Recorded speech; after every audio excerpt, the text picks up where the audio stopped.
இப்போ சோஷியல் மீடியால வைரல் ஆயிட்டு இருக்க ரெண்டு விஷயம் என்ன அப்படின்றது பாத்தீங்கன்னா, பிக் பாஸ் 2 வீடியோ ஒன்னாக்க போறாங்க அப்படின்ற சில டாக்ஸ் போயிட்டு இருக்கு. அடுத்து வைல்ட் கார்டு என்ட்ரியில எக்ஸ் கண்டஸ்டன்ஸ் வராங்களாமே அப்படின்ற சில டாக்ஸும் சில ரூமர்ஸும் போயிட்டு இருக்கு. அதோட கிளாரிபிகேஷன் வீடியோ தான். வணக்கம் மக்களே, நேஷனல் விட்ஸ்ல இருந்து உங்கள் மணிவண்ணன். சேனலுக்கு புதுசா இருந்தீங்கன்னா சப்ஸ்கிரைப் பண்ணிருங்க. வீடியோ பார்க்குற அனைவருமே லைக் பண்ணிட்டு வீடியோ பாருங்க. ஸோ எல்லா வீடியோலாம் கேட்டிருக்கேன், மறக்காம லைக் போடுங்க மக்களே. லைக் போட்டால் தான் பல பேருக்கு போவோம், போட்டுருங்க. ஓகே, இப்போ கண்டென்ட்டுக்குள்ள போயிடலாம். ஆக்சுவலா இப்போ ஒரு பெரிய டிராபேக்காவே இருக்கு இந்த சீசனை பொறுத்தவரையும். என்னன்னா, எதுவுமே ஒழுங்கா பயன்படுத்தப்படல. ஒன்று, அந்த லக்ஸரி ரூம் சூப்பர் டீலக்ஸை அவங்க ஒழுங்கா யூஸ் பண்ணி அந்த கேமை விளையாடுற விதமா இருக்கட்டும். இன்னொரு பக்கம் பிக் பாஸ் ஹவுஸ் மேட்ச், இவங்க தூங்கி எழுந்துக்கிறது எத்தனை பேர் அந்த வீட்டுக்கு போனாலுமே தூங்கி எழுந்துக்கிறதுக்கே 10 10:30 ஆகுது. கிட்டத்தட்ட வேக்கப் சாங் போறதே அந்த நிலைமையில போறதால காலையே ஒரு இன்ட்ரெஸ்டிங்கான செக்மெண்ட் எதுவுமே நடக்குது. அதுக்கு என்ன பண்ணிடலாம் பிக் பாஸ் டீம், இது ரெண்டையும் மெர்ஜ் பண்ணிடலாம் அப்படின்ற மாதிரி சில விதங்கள் யோசிச்சுட்டு இருக்காங்க அப்படின்ற மாதிரி தகவல்கள் போட்டுட்டு இருக்காங்க. பட் அது உண்மையா அப்படின்னு கேட்டீங்கன்னா அதை ஒன்றும் கன்சிடர் பண்ண முடியாது. ஏன்னா நானும் விசாரிச்சு பார்த்ததுல இன்னும் எங்களுக்கும் கன்ஃபர்மேஷன் கிடைக்கல. கிடைச்சிருந்தா அதை சொல்லிடலாம். போன சீசனுமே நீங்க எடுத்து பார்த்தீங்கன்னா அது ஒரு கிட்டத்தட்ட பாய்ஸ் விசஸ் கேர்ள்ஸ்னும் போது ஒரு 49 நாள், கிட்டத்தட்ட 7 வாரம் கொஞ்சம் போரிங்காவே போச்சு. எப்போ அந்த கோட்டை இப்படி அழிச்சிட்டோம்பா அப்படின்னதுக்கு அப்புறம் கேம் அப்படியே பிக்கப் ஆகி மேல சர்ருன்னு ஏற ஆரம்பிச்சது. ஸோ இது 4வது வாரமே அந்த கோட்டை பிரிக்கிறது நல்ல விஷயம் தான் நான் நினைக்கிறேன். அப்படி பிரிச்சுட்டாங்கன்னா கேம் அப்படியே அந்த சூப்பர் டிலக்ஸ் பிக் பாஸ் வீடுன்ற கான்செப்ட் ஒழிஞ்சிரும். அப்போ குரூப்பிசமும் அடி வாங்குறதுக்கான வாய்ப்புகள் நிறையவே இருக்கு. ஏன்னா இப்போ ஒரு பிக் பாஸ் சூப்பர் டிலக்ஸ்ன்றதால தானே குரூப்பிசம் நிறைய இருக்கு. குரூப்பிஸோட டாபிக்லாம் நிறைய வருது. ஸோ நம்ம டீமுக்காக விளையாடணுன்ற பேர்ல அவங்க டீம்ல சரி வேற சேஃப் கார்டு பண்ணிக்கிறாங்க. இதெல்லாம் நடக்குது. அந்த குரூப்பிசத்தையும் அதுல இருந்து கட் பண்ணி எரியலாம். ஆனா இப்போ வீக்கெண்ட்ல ரோஸ்ட் விழுந்து இதெல்லாம் விழுந்து அவங்க குரூப்பிஸை விட்டு விலகிடுவாங்க, அந்த கனியன் கோலாம் பிரிஞ்சிருவாங்கன்னு நினைச்சீங்கன்னா வாய்ப்பே கிடையாது. அதுக்கு நோ சான்ஸ் அட் ஆல். அவங்க திரும்ப ஒன்னா தான் இருப்பாங்க. பட் என்னன்னா, இந்த சூப்பர் டீலக்ஸ்ல இருக்கிறதால நிறைய பேருக்கு நாமினேஷன் ஃப்ரீ பாஸ் போய் சேருது. நிறைய பேர் எஸ்கேப் ஆயிடுறாங்க. அதனால என்ன பண்றேன், அந்த சூப்பர் டீலக்ஸ் இதுவுமே ரிமூவ் பண்ணிட்டாங்கன்னு வச்சுங்களேன். ஒரு டாஸ்க் வச்சா அந்த டாஸ்க்ல ஜெயிக்கிறவனுக்கு ஒரு நாமினேஷன் ஃப்ரீ பாஸ் கொடுங்க. அந்த டாஸ்க்ல ஜெயிக்கிறவன் நாமினேஷன் ஃப்ரீ பாஸ் ஒருத்தனுக்கு ஒன்னே ஒன்று கொடுங்க. போன சீசன் மாதிரி ஒருத்தன் அப்போ எனக்காக விளையாடுவான்ல, டீமுக்காக விளையாடுற அந்த டீமை ரிமூவ் பண்ணிட்டா அவனுக்காக விளையாடுவான்ல இண்டிவிஜுவலா. அப்ப எல்லாரையும் எதிர்த்து எல்லாருக்கு எதிராக சண்டை போட்டு சில விஷயங்கள்லாம் பண்ணி அவன் போராடுவான்ல. அப்போ கேம் கொஞ்சம் இன்ட்ரெஸ்டிங் ஆகும். நிறைய பேரோட பர்ஸ்பெக்டிவ், நிறைய பேரோட முகங்கள் வெளியே வரும்ன்ற ஒரு எதிர்பார்ப்பு இருக்கு. அதை பண்ணா நல்லா தான் இருக்கும். இட் வில் பி குவைட் இன்ட்ரெஸ்டிங்கா இருக்கும்.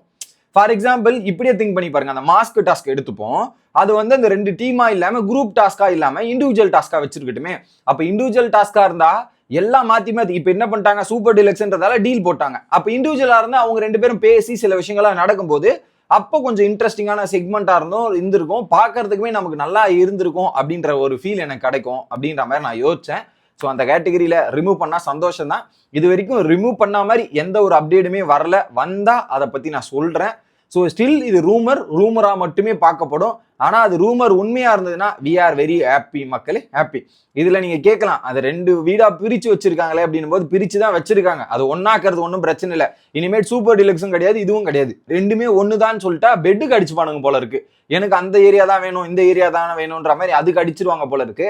அதுக்கு ஒண்ணும் இல்லை. போன சீசன் ஒண்ணு போட்டாங்கல்ல குலுக்கு சீட்டு, அதே மாதிரி குலுக்கு சீட்டை போட்டு இந்த மாதிரி பெட்டு கூட புதுசா குலுக்கு சீட்டு போடுங்க. 6 அங்க எத்தனை பேர் மொத்தம் 4 பெட் இருக்கா, 8 பேர் படுக்கிற மாதிரியா குலுக்கு சீட்டு போடுங்க. 8 பேருக்கு அங்க வரதான் அங்க போட்டோம், இதுல வரும் இதுல எடுத்துட்டு போட்டோம் அப்படின்ற மாதிரி விட்டுறணும்னு நினைக்கிறேன்.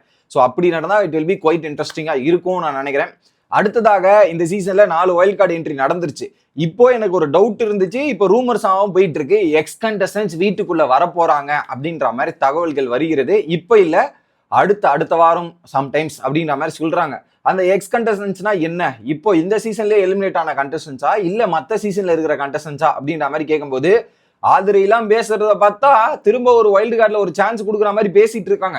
இதுக்கு முன்னாடி சீசன் 7லயும் டபுள் ஹவுஸ் கான்செப்ட் இருக்கும்போது விஜய் வர்மா மற்றும் அனன்யா திரும்ப உள்ள போனாங்க, ஞாபகம் இருக்கா? அதே மாதிரி ஆதிரை திரும்ப உள்ள போறாங்களோ அப்படின்ற மாதிரி சில ஷாக்கிங்கான விஷயங்கள்லாம் பார்க்க முடிஞ்சு. இன்னொரு பக்கம் ரந்தினி ரீஎன்ட்ரின்ற மாதிரி ஒரு பொருளியை கழிப்பு விட்டு அது ஒரு பக்கம் டிராவல் ஆயிட்டு இருக்கு. நந்தினி எல்லாம் வரதுக்கு வாய்ப்பு இல்லை. வந்தா ஆதிரை வரதுக்கான சான்சஸ் கூட இருக்கு. தவிர்த்து நந்தினிக்கெல்லாம் வாய்ப்பே கிடையாது அப்படின்ற மாதிரி தான் எனக்கு தோணுச்சு. அவங்களே வாக் அவுட் பண்ணிட்டு தானே போனாங்க. வாக் அவுட் பண்ணிட்டு போனவங்களே திரும்ப கூப்பிட்டு திரும்ப வாக் அவுட் கொடுக்கறதுக்கா அப்படின்ற மாதிரி தான் இருக்கு. இது ஒண்ணு. அதை தாண்டி எக்ஸ் கண்டஸ்டன்ஸ்ல குறிப்பா சீசன் 7 அப்படின்ற மாதிரி டாபிக்ஸ் எல்லாம் சோசியல் மீடியால வலம் வந்து கொண்டிருக்கிறது. எக்ஸ் கண்டஸ்டன்ஸ் உங்களை கண்டஸ்டன்ஸா கூப்பிடுறாங்களா இல்ல கெஸ்டா கூப்பிடுறாங்களான்ற மாதிரி நம்ம யோசிக்க தோணுது. ஏன்னா மலையாள பிக் பாஸ்ல நடக்கிறது பெரும்பான்மையா தமிழ்ல இப்ப நடந்துட்டு இருக்கு இல்லையா. மலையாள பிக் பாஸ்ல ஹோட்டல் டாஸ்க்னு ஒரு டாஸ்க் இருக்கும். அதுல முந்தின சீசன் கண்டஸ்டன்ஸை வீட்டுக்குள்ள வர வச்சு ஒரு 2-3 நாள் வில்ல வச்சு ஒரு கண்டென்ட் எடுப்பாங்க. அவங்க வந்து ஒரு கெஸ்ட் மாதிரி, இது வீடே ஹோட்டல் மாதிரி அங்க பல சம்பவங்கள் நடக்கும். மேபி அந்த மாதிரி ட்ரை பண்ண போறாங்களோ, ஒரு வாரம் இல்ல ஒரு 2-3 நாள் 4 நாள் அந்த மாதிரி கண்டஸ்டன்ஸ் உள்ள உட்கார வச்சு கண்டென்ட்டை எடுத்து வச்சு செய்யன்னு ஆட விடலாமோ அப்படின்ற மாதிரி யோசிச்சுட்டு இருக்காங்களான்னு நினைக்கிறேன். ஏன்னா இது வரைக்கும் அந்த மாதிரி தமிழ் பிக் பாஸ்ல நடந்திருக்கல. எக்ஸ் கண்டஸ்டன்ஸ் வந்து வீட்டுக்குள்ள ஸ்டே பண்ணி ஒரு கேம் ஆடினதே கிடையாது. அது வந்து வந்துச்சுன்னா ஒரு புது ஃபேக்டரா இருக்கும், புது விஷயமா இருக்கும். மேபி அதை ட்ரை பண்ணாங்கன்னா it will be new interesting செக்மெண்டா இருக்கும். அதோட அப்டேட் கிடைச்சாலும் உங்ககிட்ட வந்து சேர்க்கிறேன். நீ என்ன நினைக்கிறீங்க அப்படின்றது கமெண்ட் பண்ணுங்க. அடுத்த வீடியோவில் வந்து சேர்றேன். Bye guys.